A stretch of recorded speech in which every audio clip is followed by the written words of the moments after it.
da pesquisa em saúde. Então, essa apresentação, ela idealmente seria uma coisa mais dialogada, né? A gente poderia conversar, vocês poderiam me interromper, seria bem mais produtivo. Mas como a gente está nesse formato online, que é um formato bom porque possibilita outras pessoas participarem, mas tem essas limitações, né? Então, a gente vai fazer o seguinte: eu vou apresentar, né, com a ajuda de slide, mas eu quero que vocês entendam que não é uma palestra no sentido formal, né? É mais uma conversa e uma reflexão, um convite à reflexão sobre pesquisa. E aí, no final, a gente pode conversar. Se surgirem dúvidas ou alguma questão que vocês queiram colocar durante a apresentação, vocês podem usar o chat, né? Eu posso dar uma lida, eventualmente, em alguns, talvez não na hora que seja postado, mas eu vou dar uma olhada sempre e aí, se for pertinente, eu já respondo, tá bom? Mas fiquem muito à vontade para perguntarem e para esclarecerem qualquer questão, tá bom? Então, eu vou aqui, como é que eu faço? Compartilhar a tela. Vou aqui compartilhar a tela e eu vou começar a apresentação, tá bom?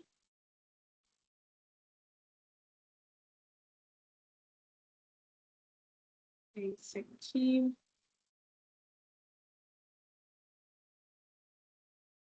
ok. Vocês enxergam?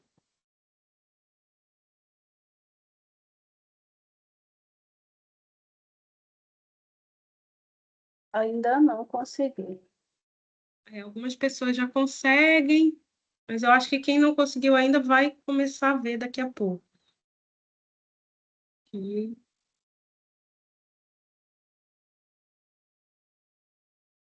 A maioria aqui já consegue ver. A Leidiane está vendo, então ótimo. Acho que todo mundo consegue agora, né? Tem mais alguém que não conseguiu ver ainda? Eu acho que vamos começar então, tá? Bom, então, como a gente já falou, né? O nome dessa apresentação é Pequeno Antimanual Decolonial da Pesquisa em Saúde, Perturbações Metodológicas para Desobedecer à Racionalidade Colonial. Então, a gente tem ouvido muito falar de decolonialidade, né? De crítica à modernidade. Então, a gente vai tentar, com essa apresentação, refletir um pouco, muito mais do ponto de vista do que eu chamo de pé no chão, né? Há muito mais em torno do que a gente pode fazer para ter posturas de pesquisa, né, ou posturas acadêmicas decoloniais, do que fazer uma grande exposição de autores aqui, que não é o objetivo.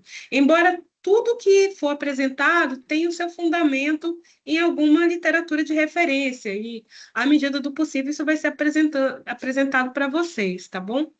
Em primeiro lugar, eu queria que a gente refletisse sobre essa coisa do manual, né? Quando eu estava escrevendo, eu estava pensando, bom, como é que a gente apresenta reflexões, orientações, e aí vem a figura do manual, que é uma ferramenta muito utilizada. Para vocês terem uma ideia, o primeiro manual foi esse manual de Epicteto, né, que foi escrito no século I da Era Comum. Ele também é chamado de Enquiridion, e ele é um livro que até hoje é editado. Isso aqui é uma edição brasileira, essa capa aqui. Ele é muito usado por aquele pessoal que se diz estoico, né? Ele vem da corrente da filosofia estoica. E vocês sabem que na antiguidade greco-romana, os filósofos eles não escreviam, né? Normalmente eles percorriam as cidades falando que a oratória, né, era a ferramenta de transmissão do conhecimento muito mais do que a escrita. Então, o Epicteto, ele na verdade não escreve o manual dele. Quem escreve é um aluno dele, o Lúcio Flávio Arriano, a partir das palestras que ele ouvia do mestre, né? E esse manual é super interessante, porque se você ler, você vai ver que tem muita coisa que é útil mesmo para a nossa vida, né? Tipo, você tentar controlar as coisas que são da sua responsabilidade, a sua casa, a sua família, e não ficar tentando controlar as coisas do vizinho, porque isso vai te gerar frustração, tarará. Então, é bem interessante, né? O modelo do manual nasce aí. A ideia de um escrito que vai ter orientações para a vida cotidiana. né, e que está sempre à mão, né? Então, os modelos de manual vão sendo complexificados ao longo da história por causa disso. Inclusive, os manuais que a gente tem, por exemplo, quando a gente vai montar uma mesa, né? Hoje a gente recebe compra da China, de outros lugares, então vem a caixa, lá você compra uma cadeira, uma mesa, uma estante, tem que ter um manual para você saber como é que você vai montar aquilo. Então, o manual é esse tipo de publicação. E a gente tem alguns manuais filosóficos hoje também sendo produzidos, né? Então, eu me inspirei muito nesse livro da Djamila Ribeiro, Pequeno Manual Antirracista, que ela convida a sociedade a assumir uma responsabilidade ativa na desconstrução de desigualdades históricas e privilégios da branquitude. Então, no Pequeno Manual Antirracista, ela fala, olha, não, não é suficiente não ser racista. Você fala assim, eu não sou racista, eu não discrimino ninguém, mas é preciso você ser antirracista. Ou seja, é preciso que as suas práticas e suas formas de viver no mundo, elas tenham um caráter de combate ao racismo. Isso é diferente de apenas não ser racista. Então, é um convite à ação. Então, o nosso antimanual também vai conversar com isso, né? Então, por que um antimanual? Que não é um manual que eu estou propondo aqui, tá, gente? É um antimanual. O antimanual é reconhecer desde o início uma tensão. Embora os manuais sejam formas úteis de condensar saberes e orientar práticas, eles também carregam a promessa de que o conhecimento pode ser estabilizado em passos, regras e procedimentos seguros. Então, eu poderia falar assim, vamos fazer pesquisa decolonial assim, assim, assim, seguindo esse e esse passo. Não é o que se vai fazer aqui, né? A gente, na verdade, quer desestabilizar, quer provocar, que é perturbar, né? Então, essa promessa do manual, ela é um problema, né? Porque ela acaba, no caso da saúde coletiva, é muito fácil você se apegar aos protocolos, porque é assim que a saúde, de modo geral, como campo disciplinar, funciona. E que bom, né? Tem que ter o procedimento operacional. Mas, nesse caso aqui, o que a gente quer é outra coisa, né? A gente quer criticar, a gente quer desconfiar dos modelos universais, que é disso que se trata a decolonialidade. Então, a gente precisa começar falando que saúde coletiva nasce como crítica, mas ela teve uma sombra universalista. Então, quando a gente pensa na saúde coletiva, a gente pensa na formulação brasileira, tá? É claro que existem outras formulações, aqui mesmo na América Latina, nos Estados Unidos, a gente tem sociologia médica, antropologia social, epidemiologia social, né? A gente tem vários questionamentos do modelo estabelecido de saúde e das suas formas de produção de conhecimento, mas a gente vai falar aqui da saúde coletiva como uma formulação brasileira. Por quê? Lá naquele texto da Cristina Schreiber e Osmo, né, eles falam muito nisso. A gente rompe com a ideia de que doença, de que agravo é simplesmente uma questão biológica, fisiológica. Então, a saúde coletiva diz, olha, para além da questão fisiológica e biológica, a doença ela tem as suas origens sociais. Então, você tem os determinantes sociais de saúde, você tem a questão do capitalismo, as desigualdades regionais, né? Então, a saúde coletiva nasce dessa crítica também. Ela também tem um forte componente político, porque a saúde coletiva nasce nos movimentos de contestação à ditadura brasileira, né? Então, é muito importante ter isso em vista, porque esse componente de questionamento ele está muito presente nesse campo. Mas ele não é porque ele nasce das críticas que ele está isento de ter alguns problemas, né? Então, apesar do horizonte progressista, o campo manteve o universalismo científico, a crença eurocentrada de que existe uma única linguagem capaz de explicar plenamente os modos de viver e de adoecer. Então, a gente se pergunta, né, decolonialmente, o que acontece quando a ideia moderna de um único mundo com objetivo começa a vacilar? Porque decolonialidade, basicamente, você questionar os pressupostos da modernidade. Quando a gente pensa em modernidade, a gente pensa em progresso, ciência, urbanidade, né? As grandes cidades foram modeladas durante o apogeu da modernidade, século XVIII, XIX, né? A gente tem parâmetros de qualidade de vida modernos, a gente tem a própria medicina, né? A partir do rompimento com a questão do diletantismo, a questão de você produzir o bem-estar do sujeito mediante experimentos, mediante evidências. Isso tudo é ótimo, mas a gente precisa pensar que essa modernidade ela está junto com processos muito violentos, né? Processos coloniais, de invasão, de tomada de terra, de diminuição dos conhecimentos que não são ocidentais. Isso não é simplesmente retórica. Isso impacta diretamente na geopolítica, na vida das pessoas, né? Agora a gente está vendo genocídio televisionado em Gaza, e agora está avançando para o Líbano, né? Quer dizer, um país que se tem como superior a outro e acha que tem que tomar mesmo todos aqueles territórios. E por quê? Tem todo um fundamento, eles vão explicar para você por que eles têm direito àquilo, né? E aí é isso que a gente tem que pensar. Será que essa modernidade só tem coisas bonitinhas? Não, ela vem junto com processos imperialistas, com a agudização do capitalismo, né? Com uma série de questões que estão junto, elas não estão separadas desse processo. Então, a modernidade é tudo isso. Então, a gente precisa começar a pensar que se essa ideia de um único mundo objetivo, que a gente crê científico e todo bem acabadinho, e se esse mundo não for o único, né? E se houverem outros mundos? Então, essa é a grande pergunta dessa apresentação.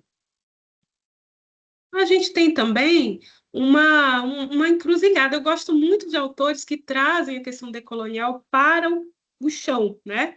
Para o nosso piso aqui, para como é que a gente usa isso. Muito mais do que fazer uma grande revisão bibliográfica sobre os autores decoloniais, que às vezes a gente vê muito isso. Mas decolonialidade, gente, não é sobre isso. Não é só mais uma teoria para você botar na sua estante lá de conceitos. Ela propõe desestabilização mesmo, né? Então, aqui, eu gosto muito de um educador carioca chamado Luiz Rufino. Ele tem muitos livros com Luiz Simas, que é outro autor também, que trabalha muito com temáticas afrocentradas, né? E ele tem um livro chamado A Pedagogia das Encruzilhadas, que é maravilhoso, eu adoro esse livro, que ele fala justamente sobre combate ao monologismo cultural, tomando como referência as encruzilhadas daquele jeito que a gente pensa, por exemplo, dentro das matrizes, das religiões de matriz afro-brasileira. Então, o que é uma encruzilhada? A encruzilhada não tem hierarquia. Ela é encontro de coisas que vêm de lugares diferentes, né?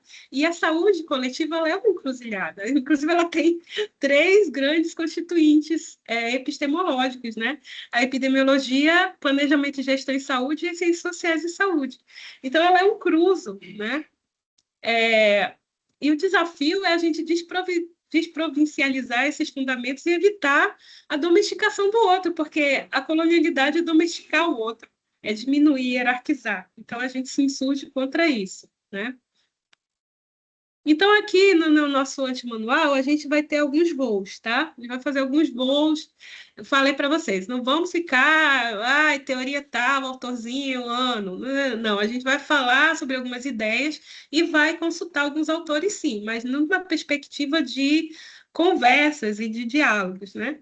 Então, a gente tem aqui o giro decolonial, que é o questionamento da modernidade eurocentrada. Esse giro decolonial, só que daria umas duas apresentações, porque tem toda uma história que começa ali no final da década de 90, com autores aqui da América Latina, principalmente Chile, Argentina, Uruguai, e esse pessoal vai começar a questionar os pressupostos da ciência, né? Da ciência que é eurocentrada.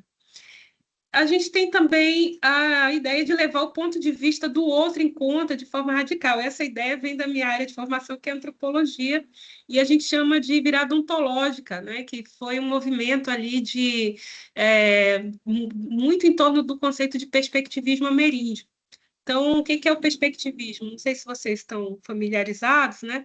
Mas dentro da nossa forma de fazer ciência, né, no Ocidente, como é que a gente pensa o dado? O dado, aquilo que é natural, né, seria o biológico. Então, todos nós temos corpos, nós nascemos com corpos, é isso que nos define como pessoas, e isso é o dado, né? E o cultural seria o que é construído, que é a nossa maneira de habitar o mundo. Ao longo da vida, a gente vai construindo o social e o cultural, correto? Para os ameríndios, para os povos ameríndios, isso é o contrário. Então, o corpo, ele é o construído, e o que é, na verdade, dado é a cultura. Então, todos os seres e todas as coisas têm a capacidade de ter cultura. O que significa? Animais têm capacidades sociais, né? Então, você tem lá os peixes que fazem a festa, os peixes casam entre si, os peixes têm os seus xamãs, eles têm os seus rituais, eles têm os seus diplomatas. Você tem as árvores, você tem os vegetais, as estrelas, até as pedras, né? Então, o social, ele é dado e o que é construído é o corpo. Então, isso é uma questão que a gente, né, vai ver como ela aparece na questão decolonial, porque ela está em constante diálogo com essas críticas. E o diálogo com a perspectiva crítica da socióloga boliviana Silvia Rivera Cusicanqui, que eu amo, ela tem uma vasta obra, e a gente vai consultar alguns aspectos aqui, alguns conceitos que ela propõe, e ela é boliviana, de origem aimará, e maravilhosa, eu recomendo vocês darem uma lida depois no trabalho dela, e a gente vai usar ela aqui muitas vezes como referência. Desculpa pelos barulhos, tá, gente?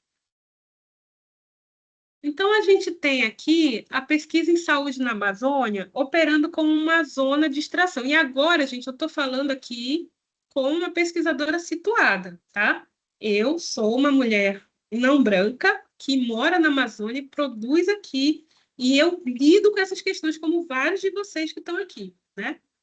Então, a gente tem aqui uma ciência que tem como referência o norte global, os grandes centros urbanos, que são as grandes referências acadêmicas, as grandes universidades, os grandes think tanks, e também os grandes financiadores, né? E essas agências, elas vão... ver se eu acho aqui o... tá aqui. Elas têm aqui o... Elas produzem, né, os indicadores de prestígio acadêmico, as publicações, né, as revistas mais prestigiadas, certo? Depois elas vêm fazer as suas pesquisas aqui no território amazônico. Mas essas pesquisas, em via de regra, elas raramente têm um impacto social ou concreto, né, dentro desses territórios. Isso caracteriza pesquisas de extração, né, que a gente chama de extrativistas. Então, a pessoa vem, faz a pesquisa e vai embora. Então, há um pouco um baixo comprometimento com mudanças substanciais nesses territórios. Estou falando que toda pesquisa tem que ter uma mudança? Não. Muitas vezes essa mudança ela vem ao longo do tempo. Você lança uma denúncia, você chama atenção para algum aspecto, você lança um conceito novo, isso vai impactar anos depois? Isso é possível. Mas o que a gente está falando aqui são de pesquisas que realmente não dialogam com o território, né? E a gente tem o ciclo que se fecha. Esses locais aqui produzem, ajudam a produzir conhecimentos que vão voltar para o norte global, enquanto que a gente aqui é visto muito como periferia sempre, né? Nós somos muito mais vistos como produtores, aliás, fontes, né? Fontes puras de dados, mas não como fontes para ser citado. Então, você pode até ter um trabalho muito bom na sua área, mas dificilmente um pesquisador estrangeiro vai te citar nas referências dele, mesmo quando ele leu o teu trabalho e usou em alguma coisa o que você escreveu. Gente, isso é um clássico, tá? Inclusive as revistas, os periódicos fazem muito isso. Eles, muitas vezes, não... Quando você envia algum trabalho, mesmo que esteja em inglês, né? Sendo que você é daqui, você abordando uma questão local, e aí, quando chega lá na revista, eles falam assim, não, isso aqui é uma discussão regional, e devolve o manuscrito. E isso é uma coisa que não só a gente aqui da Amazônia passa, mas colegas de São Paulo passam por isso, porque eles também são vistos como periféricos em relação aos grandes centros, né? Então a gente precisa começar a questionar isso. Poxa, quer dizer então que a gente é só a mão de obra, é só o informante, né? Como é que a gente vai realmente ser levado em consideração como autores, como produtores de conhecimento? Então, a gente precisa pensar que não há uma neutralidade científica, isso é uma ilusão. Né? Ah, mas a gente tem que fazer uma ciência neutra para poder ter respaldo. Uma coisa é você ter objetividade científica, outra coisa é você achar que a ciência é neutra, ela não é. Os conceitos, tudo que ela gera é muito em função de alguns interesses, né?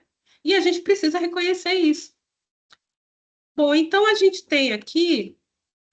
Eu peguei um exemplo de um artigo que foi recém-publicado sobre pesquisa aqui nessa revista Nature Microbiology.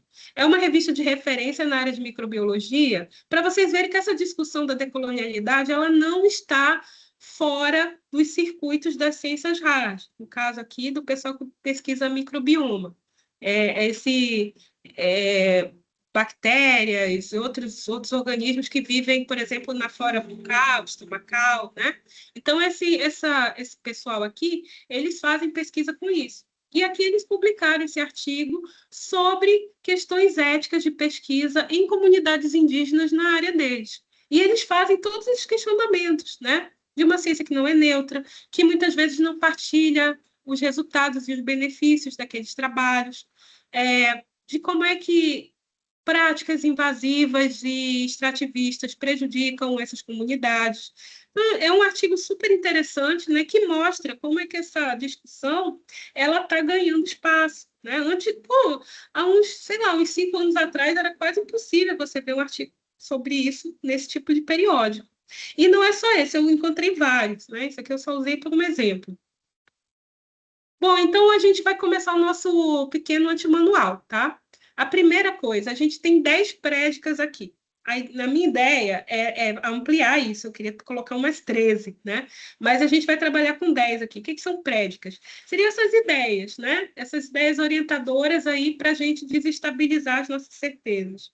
Então, a primeira prédica é que na ciência não há neutralidade, que é muito em torno disso que a gente está conversando, né?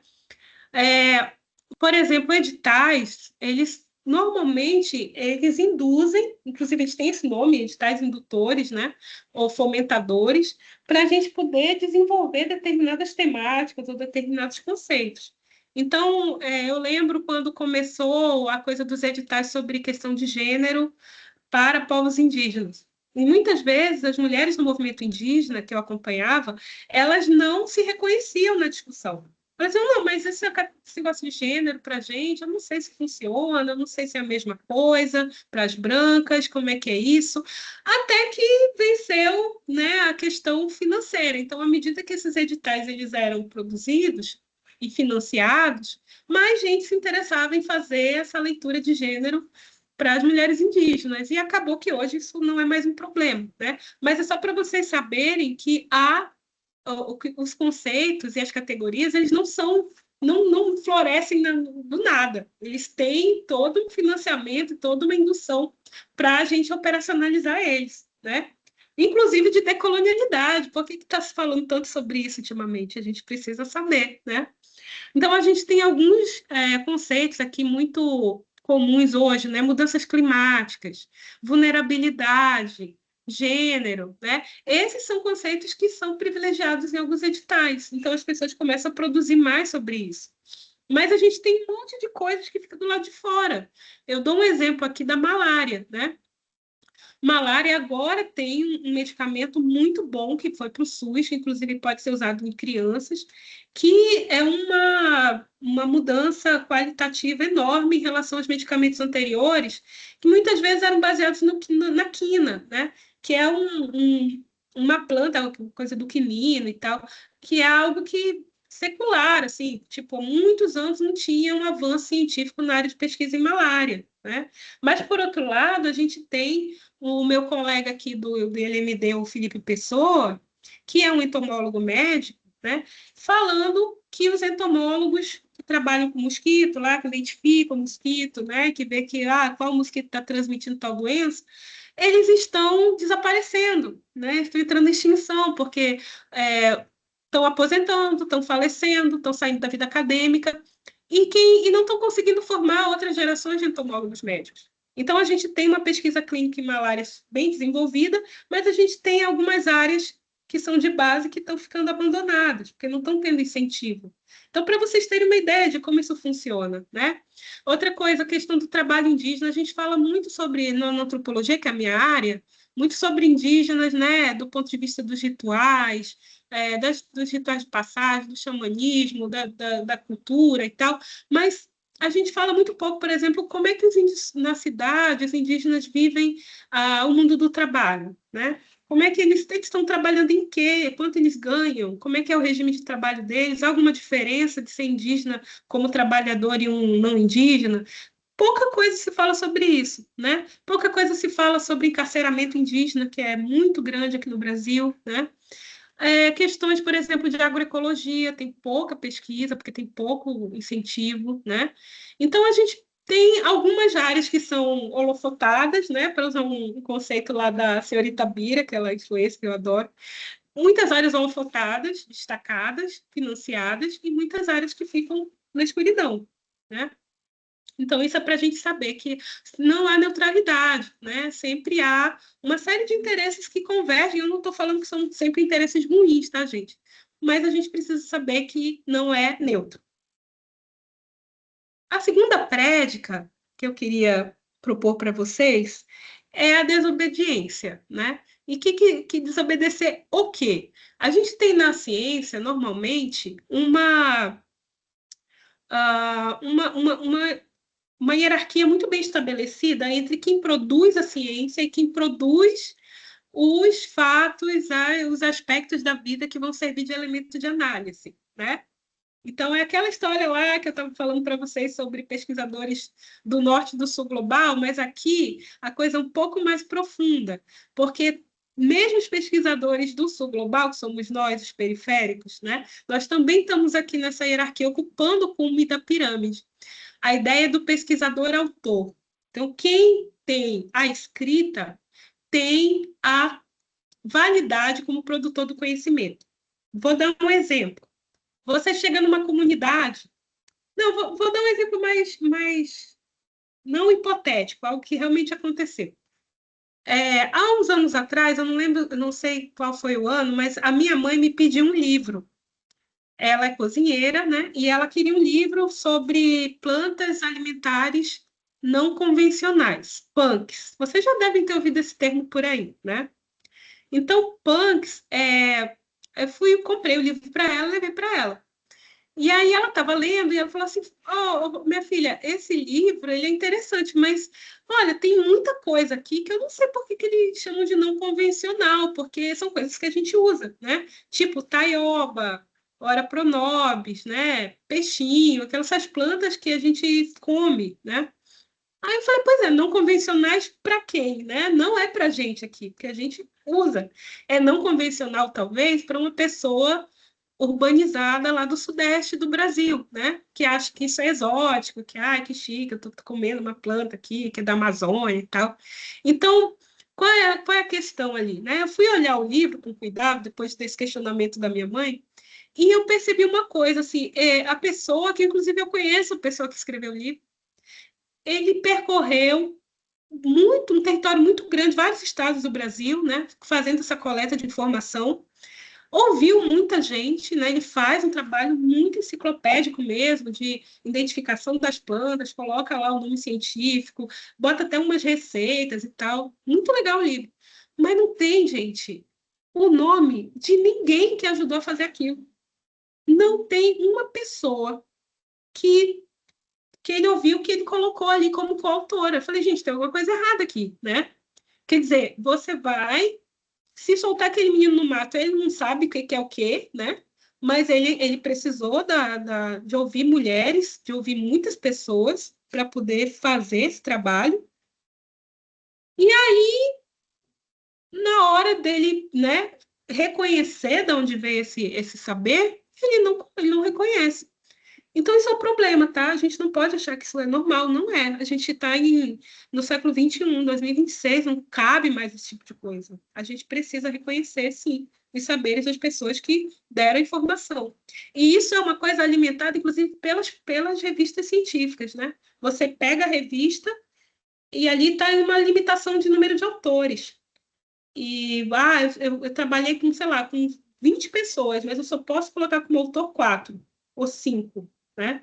Acho que as revistas da área hard, elas não são tão limitadas, coloca até 20 autores e tal, mas quando vem para a saúde, isso aí é de lei, né? E aí isso me incomoda, né? Isso me deixa um pouco chateada, porque aí a revista fala assim, não, só pode ser autor quem escreveu, quem ajudou a escrever ou a revisar o manuscrito. Sim, mas se eu não tiver o auxílio daquela pessoa no território, eu não consigo fazer aquele trabalho. Por que eu não posso reconhecer isso, né?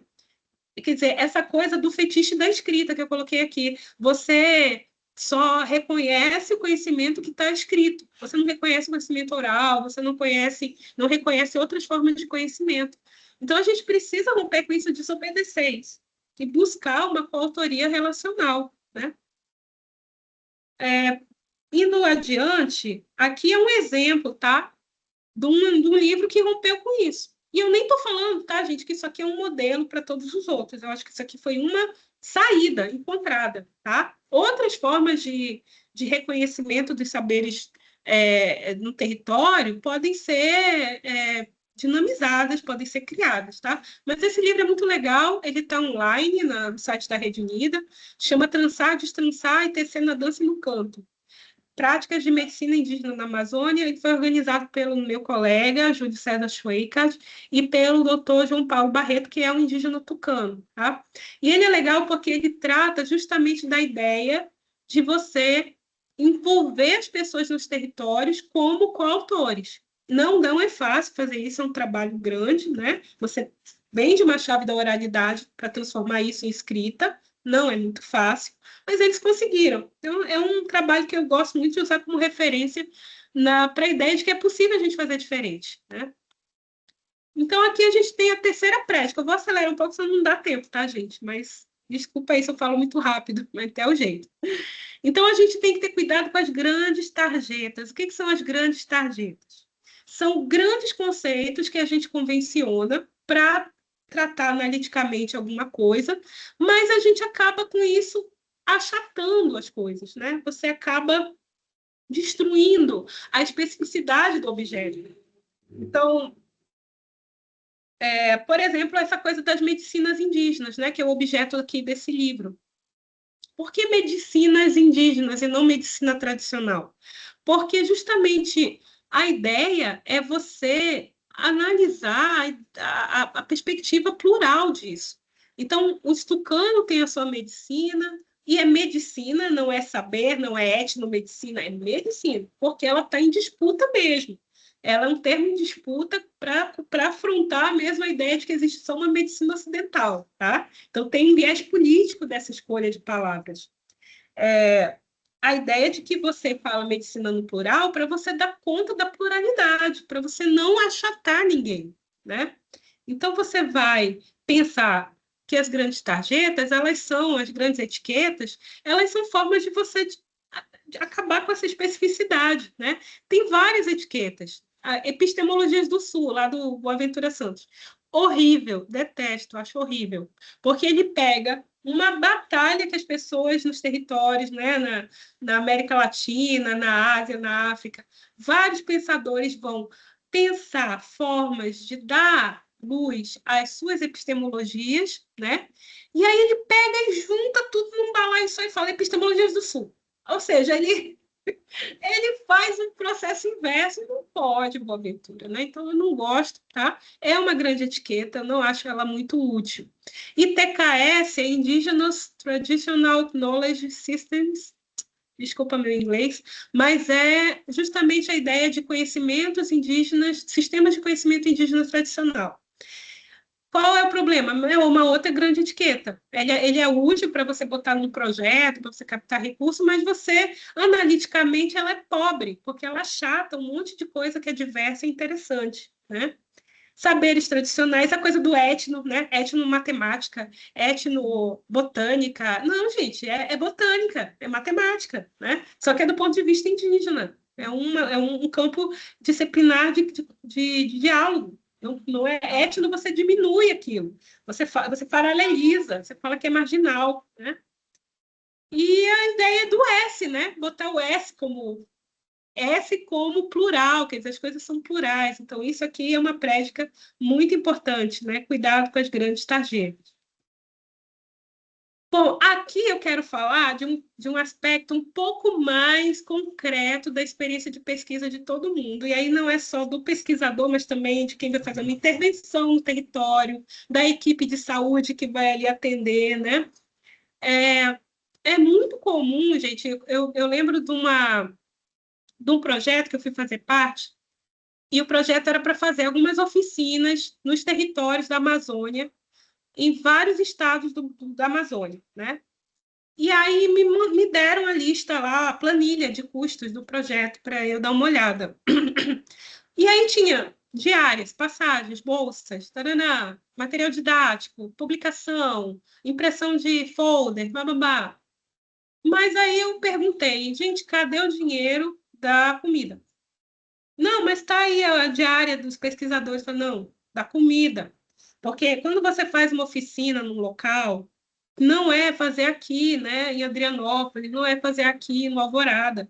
As pessoas muitas vezes moram quilômetros de distância, se deslocam de canoa, de rabeta, de motor, né? Elas não vão poder ir e voltar todo dia, elas precisam comer, elas precisam tomar café, almoçar, jantar e merendar. Elas precisam. Cadê a comida? Cadê o dinheiro da gasolina para elas irem e voltarem? Elas não podem tirar do bolso. Não, mas isso vai beneficiar elas, sim, mas, né? Vai beneficiar elas, mas ninguém perguntou para elas se elas queriam esse projeto. Então, isso é uma coisa muito, parece muito doméstica, né, gente? Mas é muito importante, tá? A gente pensar de que as nossas práticas de pesquisa e intervenção nos territórios não podem ser não pode estar fora de uma perspectiva de compartilhamento. Você não pode simplesmente atribuir a essas pessoas a responsabilidade pela sua agenda de pesquisa. Por favor, né? Não ache que fazer o cálculo da comida seja um desperdício do dinheiro do projeto. Não é, né? É uma responsabilidade, é uma reciprocidade mínima. É você que está propondo a ação. Normalmente você não perguntou para essas pessoas se elas queriam aquilo ali, né? Então, isso aqui significa que as nossas planilhas elas têm que ser éticas também, né? Então, ninguém tem obrigação, pesquisador, de arcar com a sua agenda de pesquisa, né? Se toque. Então, assim, a planilha tem que ser ética também. Então, não se faz uma reunião na Amazônia sem prever alimentação, combustível e equipe local. Inclusive, gente, tem que pagar a cozinheira, tá? Inclusive, tem que pagar o gás da cozinheira, porque você não vai fazer a cozinheira e buscar lenha. Pague o gás, leve a botija, tá? E tem que pagar ela, porque ela vai ficar à disposição ali. Então, tudo isso faz parte da pesquisa na Amazônia, né? Você achar que, mas isso vai beneficiar a comunidade, eles vão ter que dar alguma contrapartida. Sim, mas a contrapartida vai sair do bolso de alguém. Provavelmente vai ser da liderança com quem você está trabalhando. Ele vai pagar, porque o pessoal vai em cima dele, né? Então, pare de fazer a louca, né? E vá cuidar de incluir na sua planilha também esse tipo de gasto, porque isso também é decolonialidade, tá bom? Então, agora a gente vai falar de tcherrê, tá? É assim que pronuncia essa palavra aí, não é xixi, não, é tcherrê, tá? Que é uma palavra que a Silvia Rivera propõe. E é a nossa prédica 5, né? Saúde é tcherrê. Então, o que é? Olha só essas duas imagens, tá, gente? A gente tem à esquerda a ideia de mestiçagem, você mistura branco, preto, amarelo e mistura, é mestiço. E nisso você apagou ali as diferenças, né? Nosso carro do anúncio hoje tá que tá aqui. E do outro lado, você tem o Thierry. O que que é isso? Se você olhar de longe, você vai achar que essa esfera ela é cinza e branca, né? Mas se você olhar de perto, você vai ver que tem vários pontos ali que, na verdade, são pontos brancos e pretos. Esses pontos, eles convivem, né? Eles estão juntos e eles estão ali, parece que é uma coisa só, mas não é. Eles estão convivendo. Eles estão coexistindo, mas sem se misturar. O que que isso significa? Que a gente vai recusar a ideia de uma uniformização. Então, Thierry é isso, né? É a saúde que incorpora saberes e que frequentemente, quando você pensa em mistura, né?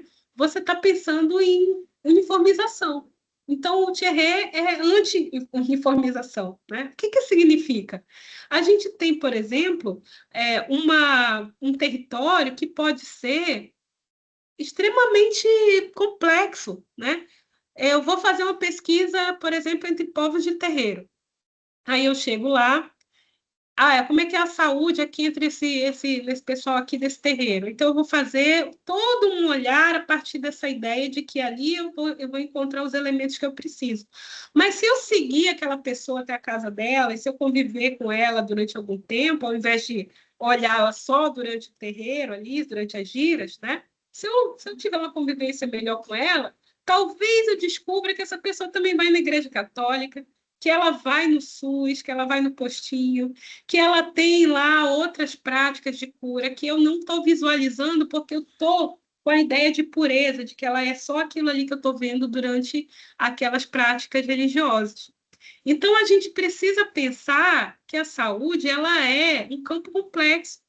Ela tem questões que não estão misturadas, que estão, né, coexistindo ali nas suas diferenças. Então, isso é muito legal. Isso então retorna à ideia de encruzilhada do Luiz Rufino, né? Mais do que uma metáfora, uma tecnologia de trânsito, cruzamento de saberes em oposição ao monologismo colonial, e o princípio Thierry, né, da coexistência de mundos heterogêneos marcados por tensão e fricção contínua. Então, essas diferenças não se dissolvem na mestiçagem, elas vão coexistir. E isso é uma perspectiva muito legal para quem trabalha com pesquisa em saúde, né? A prédica 6 é beleza importa, que eu sou libriana, eu gosto de coisa bonita, né? Então, o que que significa isso aqui? Muitas vezes, gente, a gente persegue um ideal de objetividade científica que abre mão da beleza, abre mão da arte, abre mão da poesia. Aí vocês podem perguntar, poxa, mas não cabe fazer isso num artigo científico? Olha, nem sempre no artigo cabe, mas às vezes na tua prática cabe, né? Em vez de você ir lá dar uma palestra sobre aleitamento materno para as mães ribeirinhas, aquela coisa militarizada, né? De você fazer uma festa, ou de você fazer uma apresentação teatral, ou de você fazer uma leitura de textos poéticos, né? É de você pensar artesanato, outras formas de expressão que vão dar beleza para essa pesquisa. Isso é importante, isso não é uma coisa menor, tá? Decolonialmente, isso é super importante, porque a gente se insurge contra uma ordem de, de fazer científico que é muito seca, né? Muito militarizada, eu diria. Então, essa estética, esse elemento estético, ele não está só na questão da forma da gente fazer ciência, mas na nossa convivência, né? Eu estava refletindo sobre isso esses dias, né? Eu participei, há 2 meses atrás, de uma banca de mestrado, e que uma das professoras, ela foi avaliadora, ela foi extremamente grosseira, muito violenta mesmo, com a pessoa que estava sendo avaliada, né? Eu acho isso horrível, né? Eu acho que isso não é avaliar. E aí não é dizer assim, então você acha que não tem que avaliar o aluno? Eu falo, não, tem que avaliar, mas esse aluno ele tem que ser avaliado dentro de um parâmetro de respeitabilidade. Isso é beleza, porque isso é uma estética de convivência. Você ser gentil não é uma coisa menor, mesmo na ciência, né? A ideia do professor que reprova todo mundo, a ideia do okay? Gente, isso é feio, né? Isso enfeia a nossa convivência. A gente precisa pautar a nossa convivência em relação a práticas um pouco mais humanizadas. Isso não pode ser só um elemento da nossa produção lá de trabalho. Isso tem que ser incorporado na gente, né? A gente precisa de relações mais bonitas. Então, tem uma antropóloga, Joana Overy, que trabalha com os Piaroa, no Equador, e ela fala sobre isso, na estética da convivência. A estética é uma qualidade que não está só nas coisas, ela está também na forma de eu me relacionar com o outro, né? Isso não significa que nem sempre a gente não vai se irritar ou não vai se revoltar, mas que a gente precisa não ser violento na ciência, né? E isso é uma coisa muito, para mim, que a gente precisa discutir melhor, né? Bom, a nossa próxima prédica, eu vou começar falando sobre esse encontro aqui, tá? Tem uma referência embaixo. É um texto que eu gosto muito, chama Os Encontros de Saberes, Equívocos entre Índios e Estado, em torno das políticas de saúde indígena na Venezuela. Ele foi escrito em 2009, mas esses encontros aí eles ocorreram, se eu não me engano, em 2004, 2005, tá? O que é isso? Esses encontros eram tá aqui, 2004, né? Eles eram encontros entre agentes do Ministério de Saúde da Venezuela e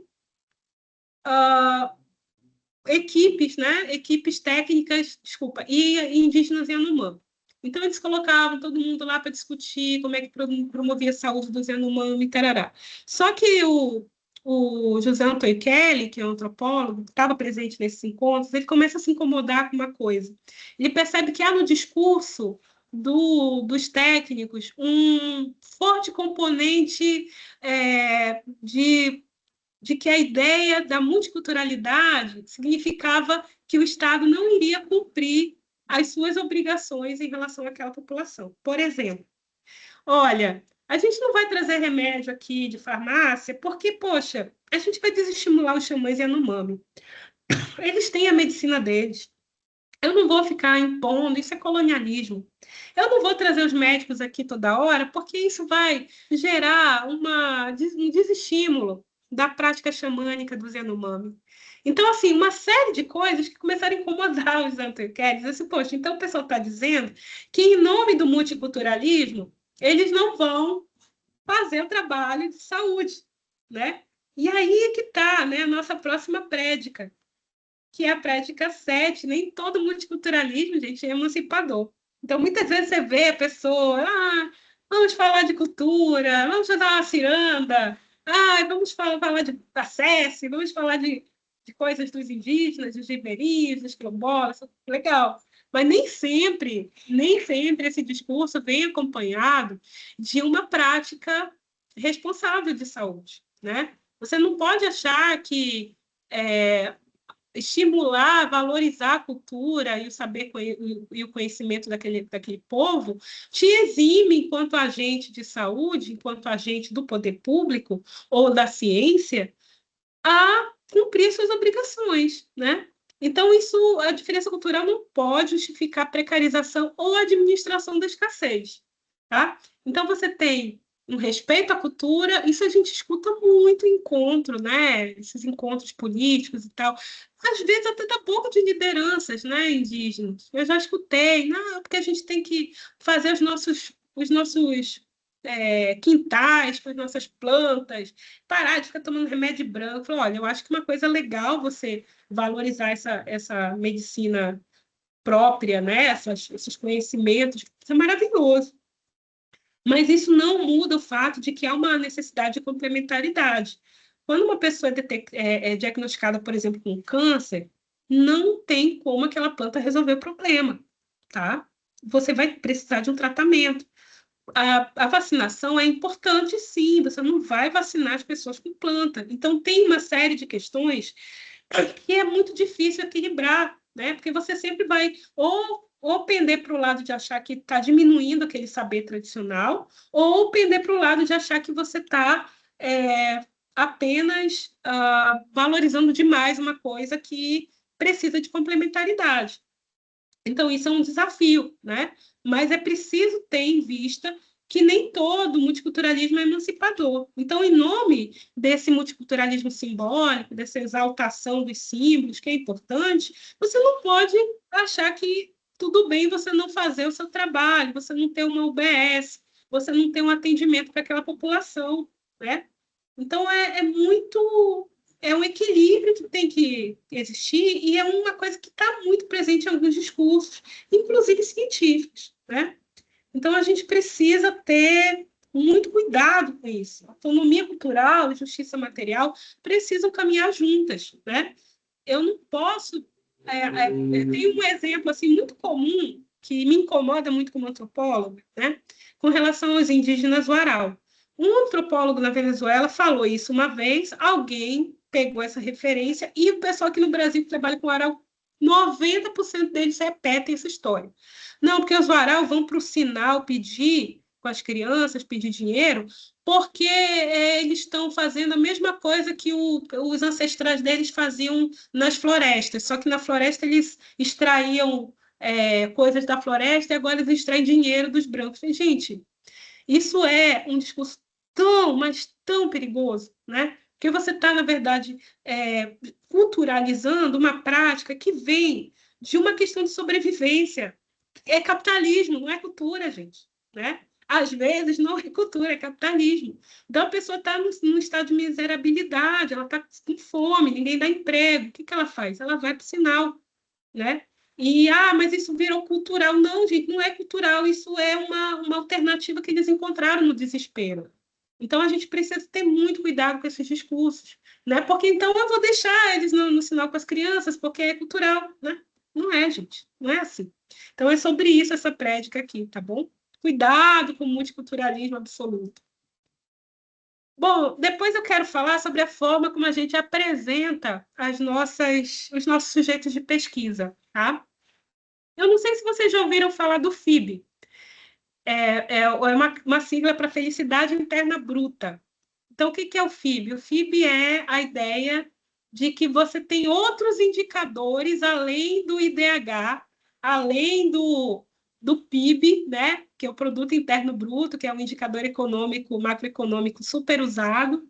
Indicadores, gente, são super importantes, porque eles nos permitem comparar. Eu não tenho, por exemplo, eu tenho um indicador básico que é mortalidade materna, mortalidade infantil. Eu tenho lá os critérios, eu aplico. E eu consigo comparar uma comunidade aqui da Amazônia com uma comunidade lá do sul do país com esse indicador. Isso é super importante para visualizar problemas e para a geração de políticas públicas, tá?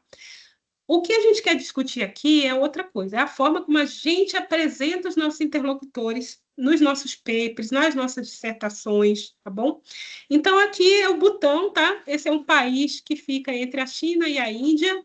Então, vocês estão vendo aqui o território. É um país super bonito. Foi muito alvo de processos coloniais violentos, né? Mas ele, na década de 70, o PIB, né, o Produto Interno Bruto do Butão, era super baixo. E aí o rei da época, que era uma monarquia, né, chamava Jigme Singye Wangchug, provavelmente estou falando errado, mas vai assim mesmo. Em 72, ele pega e começa a questionar o PIB. Ele fala assim, não, o PIB do meu país é baixo, mas eu não posso caracterizar a minha população por esse PIB. Esse PIB, ele não fala o quanto a minha população é feliz. Então, eu vou criar uma outra categoria analítica para me contrapor ao PIB. Ele criou o FIB. Então, o que é o FIB? O FIB tem os seus critérios, tá? Bem-estar psicológico, educação, saúde, cultura, governo, ecologia, comunidade, tempo, moradia. Cada um desses critérios tem os seus subindicadores, tá? Então, o FIB ele foi reconhecido em 2012 pela ONU como um modelo de desenvolvimento sustentável. Aí vocês podem dizer, Fabiane, mas isso aí é para disfarçar, né? O cara tem um PIB ruim, então para disfarçar ele pega e cria outro indicador. Mas eu quero que vocês se foquem em outro aspecto dessa história aqui. Eu quero que vocês pensem em como uma comunidade não se reconhece na forma como ela é descrita por um indicador, né? Então, a gente tem aqui a nossa prática 8, que é a atenção como descrevemos as pessoas. Ano passado, eu assisti um seminário que era de trabalho sobre epidemiologia, e tinha um grupo de pesquisa que estava apresentando junto. Eram uns 3 ou 4 trabalhos, mas me chamou a atenção que esses trabalhos todos eram feitos no mesmo local, na mesma comunidade. E todos eles começavam da mesma forma. O IDH dessa comunidade é super baixo, a pobreza extrema, nananana, nananana. E eu comecei a pensar, né, igual o rei do Butão, né? Será que essa comunidade ela se reconheceria nessa forma de ser apresentada, né? Será que é só isso? Afinal de contas, é uma comunidade ribeirinha? Será que é só a pobreza que os caracteriza, né?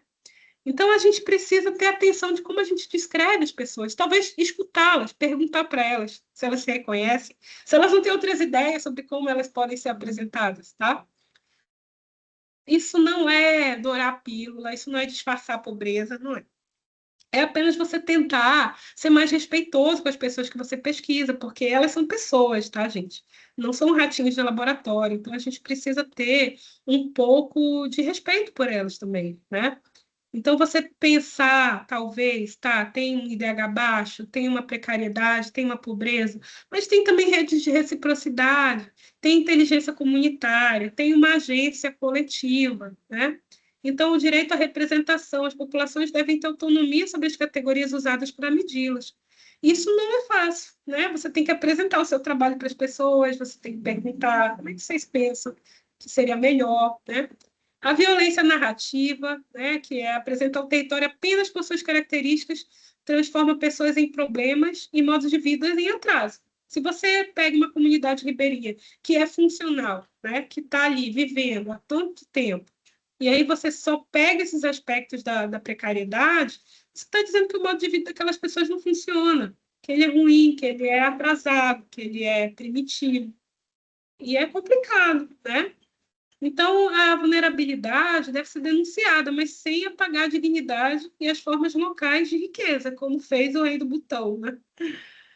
Então, essa é a prédica 8, tá? Vamos para a prédica 9.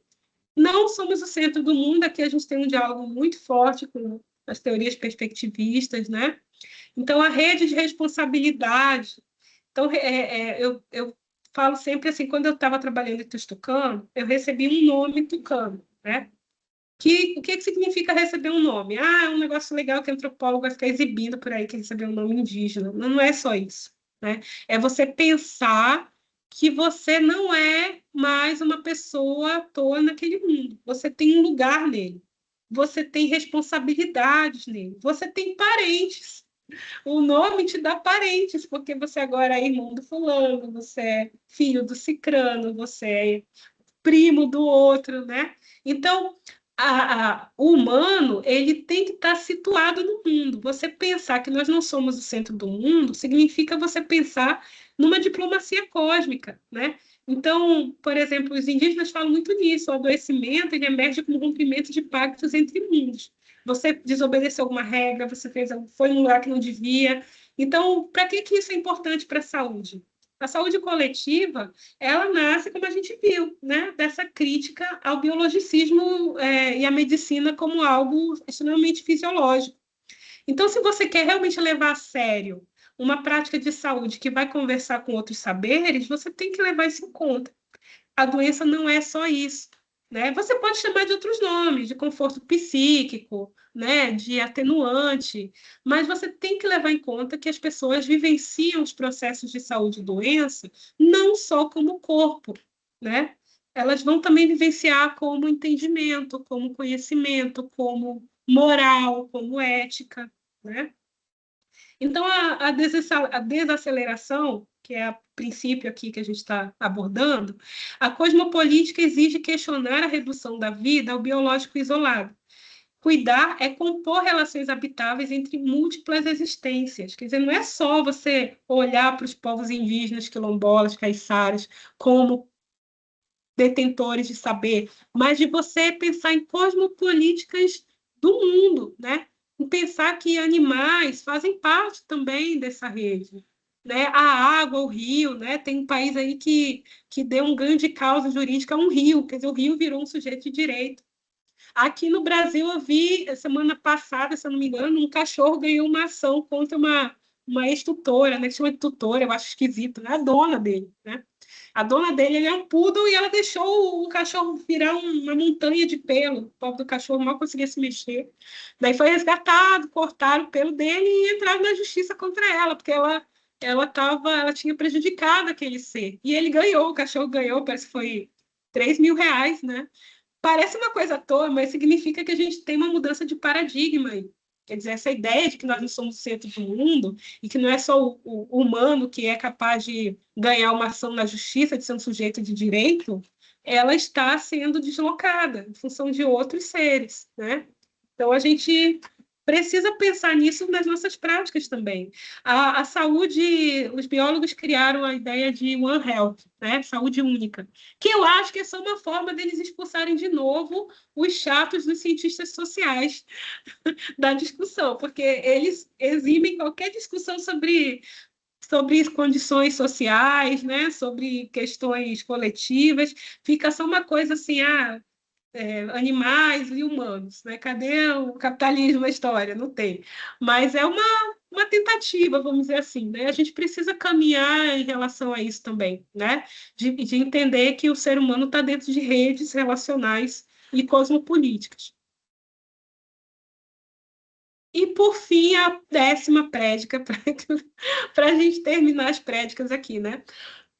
Tem um autor, gente, depois eu volto nesse slide, mas eu quero mostrar aqui ele. Tem um autor, porque eu falei para vocês que eu ia citar pouco referencial, né? Eu ia mais comentar, mas esse aqui eu acho indispensável, tá?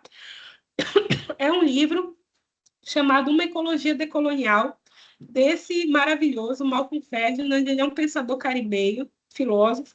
Esse livro para mim, todo mundo devia ler ele, porque ele é maravilhoso. Ele fala justamente da ideia de uma de uma de uma existência, né, da questão ambiental, não só como um problema que a gente pode dizer que todo mundo vai ser atingido pelas mudanças climáticas. Não é verdade, tá? Enquanto a gente está aqui juntando latinha, eu tenho umas latinhas juntas aqui para o reciclador, né? Estou juntando latinha, estou evitando desperdiçar água, eu não uso ar-condicionado, mas aí o Trump está lá, né? Junto com o Netanyahu, explodindo o Gaza todinho, o Líbano agora. Quer dizer, por que eu sinto a necessidade de ter uma postura ética em relação ao ambiente e essas criaturas do mal não têm? Porque eles não estão nem aí, entendeu? Eles entram lá no bunker deles com a refrigerada e dane-se quem está passando mal, né? Então, assim, nós não, o que o Malcolm Ferdinand diz nesse livro é que nós não estamos todos no mesmo barco, isso é uma falácia. Mudança climática não é a igual para todo mundo. Vai ter mudança climática que os caras não estão sentindo, porque eles têm um patamar de consumo que evita que eles sintam, inclusive, empatia, né? Por quem está sofrendo. Então, a gente precisa pensar nessa falsa universalidade que esconde e mascara as grandes desigualdades que a gente tem, inclusive desigualdades em termos de enxergar o outro como gente, né? A população de Gaza, eu cansei de ver. O pessoal fala assim, mas eles não gostam de homossexuais. Sim, gente, mas isso é motivo para exterminar os caras, sabe? Então, a gente precisa pensar em como é que a gente desumaniza. Em nome de um humanismo, a gente desumaniza o outro também. As populações indígenas que dependem da terra, né, outras populações tradicionais que dependem da terra, que vivem muito em contato com o rio, elas sofrem de uma forma muito mais aguda que eu, mesmo estando aqui na Amazônia, né? Elas vão demorar quilômetros para ter água limpa. Muitas vezes não vão ter. Elas vão perder fonte de peixe, elas vão perder o acesso por exemplo, à saúde, né? A equipe não chega mais no lugar que está muito seco. Então, não estamos todos no mesmo barco. A gente precisa levar isso em conta nos nossos trabalhos também, né? Então, isso aqui é uma metáfora que o Malcolm Ferdinand usa no livro dele, né? Essa coisa do navio mundo. Então estamos todos no mesmo barco. Tá bom, mas alguns estão lá no porão e outros estão em cima, com um bote salva-vidas, né? Então, desnaturalizar a geografia da tragédia, o fim do mundo já é uma experiência contínua nas zonas de sacrifício. Essa ideia do fim do mundo, que o Ailton Krenak fala sempre, né?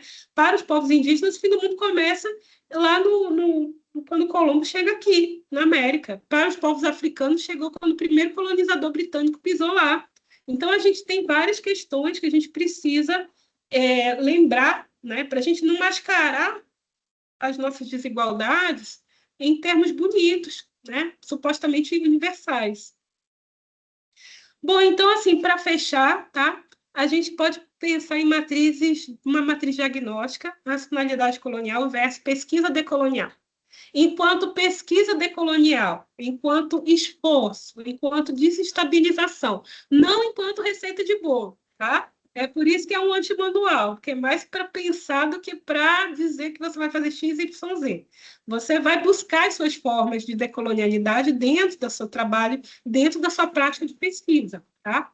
Então, autoria é uma questão, tá? O pesquisador, na racionalidade colonial, o pesquisador é o único autor intelectual. A comunidade fornece os dados empíricos. Na decolonialidade, na encruzilhada, né, a gente tem uma autoria descentralizada. Lideranças e sabedores são co-criadores legítimos, tá?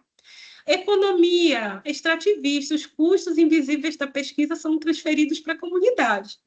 Na nossa prática, a gente quer combater isso, né? Então a gente quer reciprocidade. A logística material financeira é integralmente assumida pelo projeto. Vamos se ligar, vamos levar a botija de gás, galera.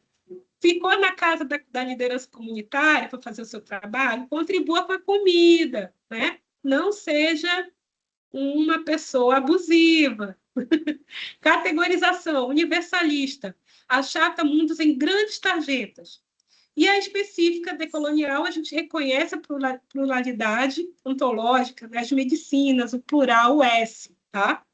Na ontologia funcional biológica, a natureza como recurso e os determinantes ambientais externos. Na cosmopolítica, que é o que a decolonialidade prega, a gente quer a saúde como diplomacia de coexistência entre humanos e não humanos. Olha o Thierry aí também, né? E descrição, a nossa forma de descrever o outro, focada no déficit, comunidades definidas por carências, riscos e precariedades. Na decolonialidade, a gente foca na agência, tá? Exige responsabilidade narrativa, respeitando a dignidade e a beleza também, né?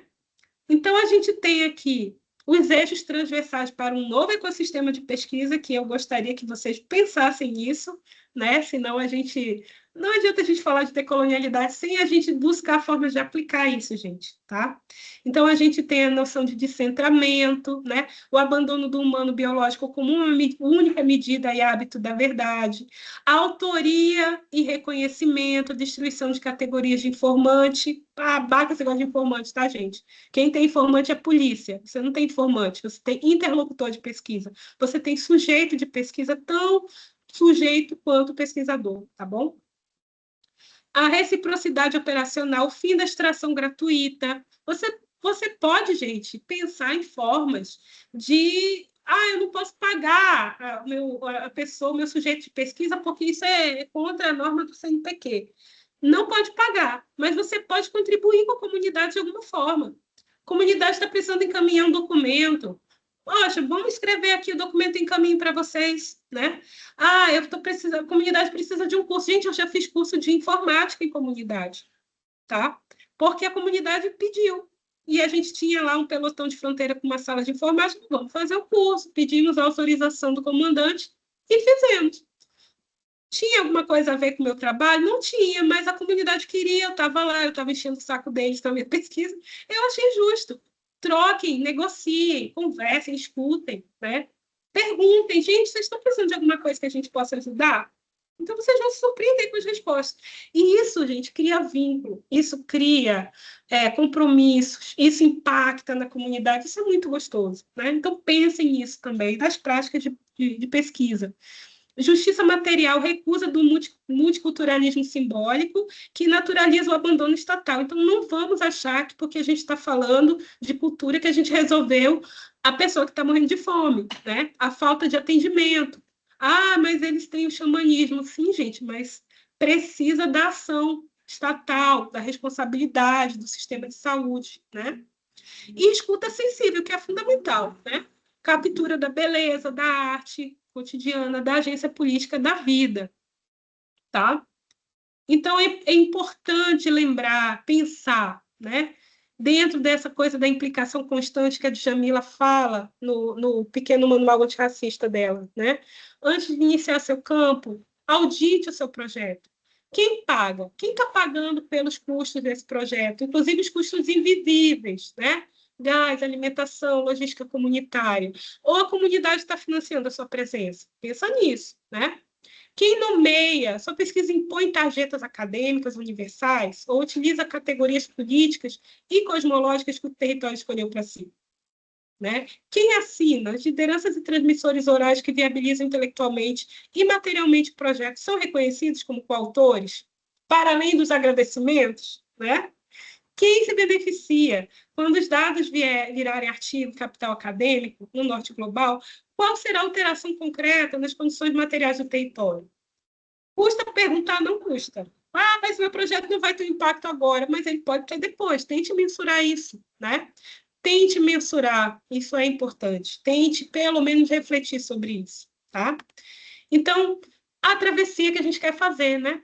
Pesquisar decolonialmente não é encontrar a resposta metodológica perfeita ou trocar a matriz bibliográfica de um artigo. É transformar concretamente as relações entre território, conhecimento, corpo e vida. É deixar de administrar populações abstratas para compor de forma delicada e recíproca com múltiplos mundos. Na encruzilhada, a única garantia não é a estabilidade, mas o compromisso ético com a travessia, tá?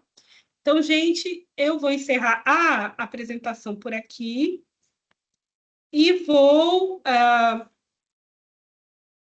pedir para vocês, para a gente conversar, né? Para a gente ter uma... Ai, gente, não sei como é que... Ô, Giovana, você pode... Ah, tá aqui, achei o botão. Parar de compartilhar. Então, agora eu ouvi vocês, né? Ah, achei tudo uma droga, não entendi nada. Mas falem comigo. Vamos ver o que vocês acharam, o que a gente pode melhorar do entendimento ou construir outras ideias.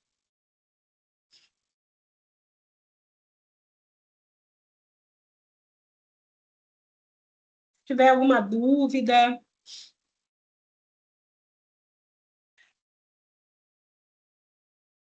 nenhuma.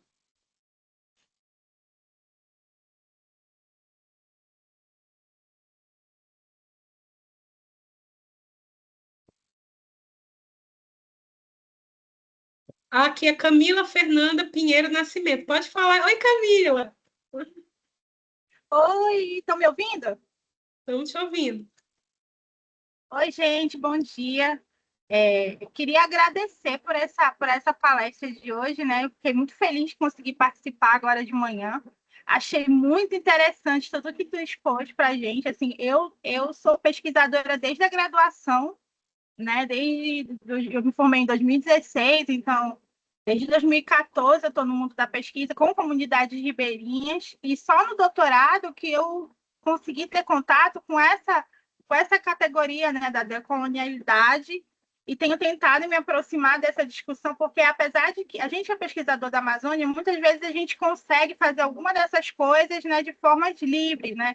Como, por exemplo, dar voz para o sujeito, entender que aquele sujeito ele faz parte também da construção daquele conhecimento.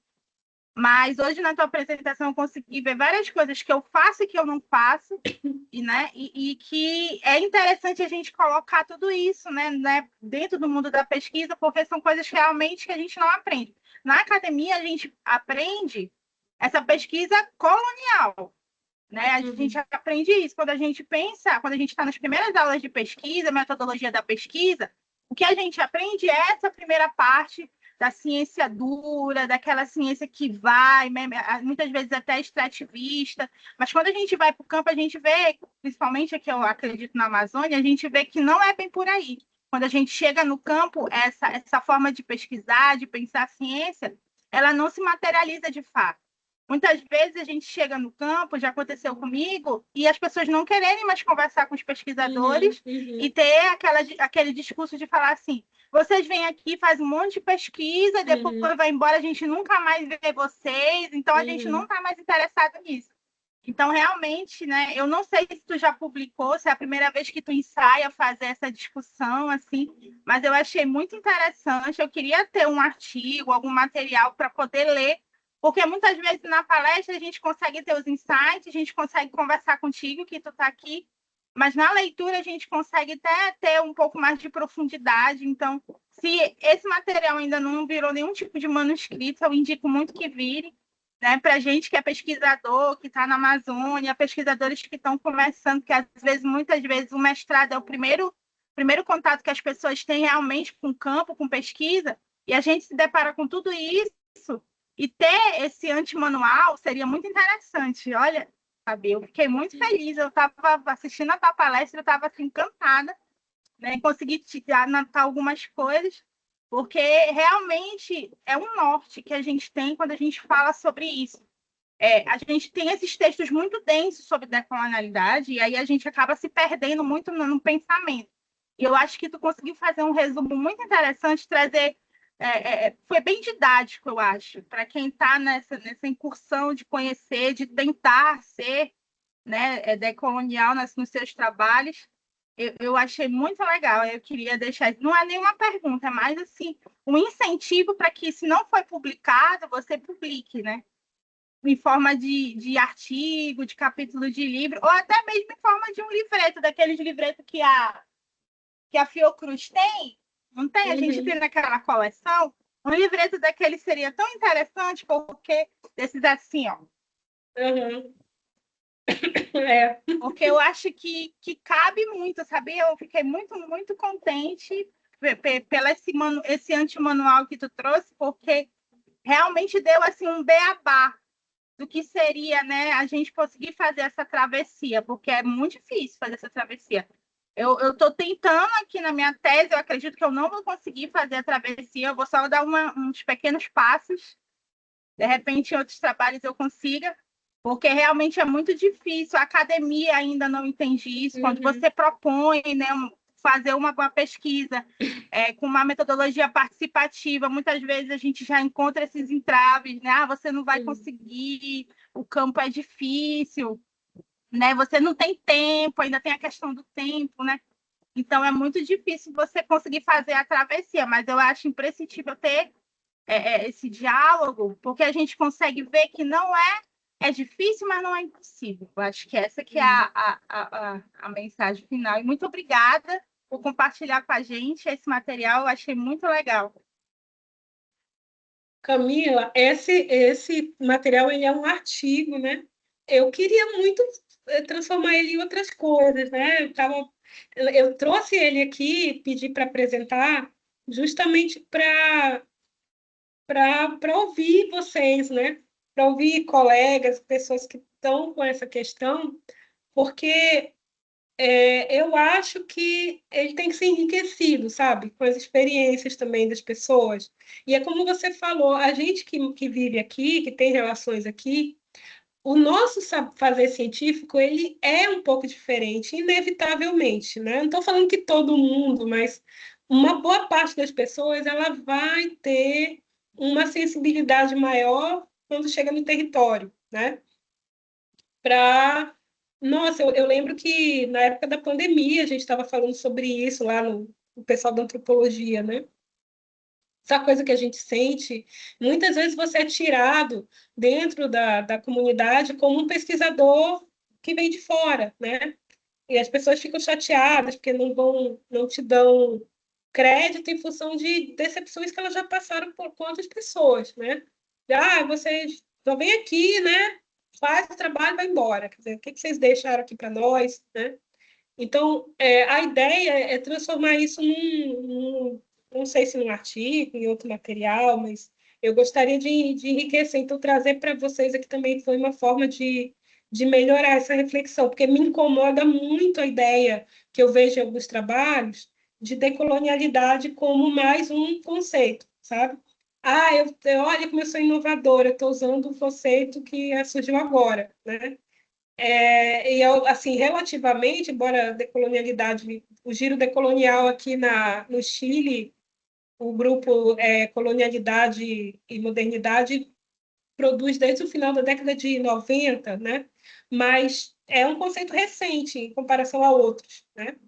Mas eu acho que ele não serve para isso, né? Ele não serve para fazer a revisão bibliográfica dele, ele serve para a gente desestabilizar mesmo as nossas certezas, a nossa forma de produzir conhecimento, né? E eu acho que isso é muito difícil, né? Não é uma coisa fácil, porque a gente não luta só com as nossas formas de aprendizado que estão estabelecidas, como você falou, né? Mas também com as agências, com o programa, com a CAPES, né? Como que é exigido de você, né? Essa coisa da autoria em revista científica me incomoda muito. Eu não poder colocar as pessoas que participaram. Quer dizer, por quê? Que sei, eu sei escrever academicamente, então eu mereço ser autor e quem é o dono daquele conhecimento não pode figurar como autor também, né? Isso é uma coisa muito violenta, se a gente parar para pensar, né? Então a gente precisa se insurgir mesmo. Acho que a ideia era trazer isso. Que bom que você gostou. Eu acho que a gente pode pensar em aprofundar essas reflexões também. Mas elas nasceram, esse material nasceu na disciplina do Júlio, né? Que foi a epistemologia da saúde, que ele trouxe algumas leituras decoloniais. E eu nunca tinha lido aprofundadamente, né? Eu tinha lido assim, uma coisa aqui, outra ali, achava muito modinha, né? Mas aí eu fui ler e, poxa, é super interessante mesmo, principalmente o pessoal que produz já dentro de uma crítica à própria ideia de escola decolonial, né? Que é a Silvia Rivera, que é essa autora, e outros que falam sobre isso também. Então, eu acho que é bem promissor assim, pensar nisso. Da gente aqui na Amazônia, isso toca bastante, né? É isso. Tem mais alguém, gente?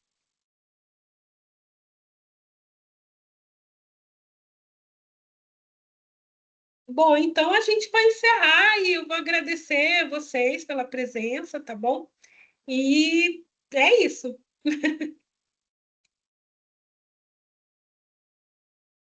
Giovana, a gente pode encerrar.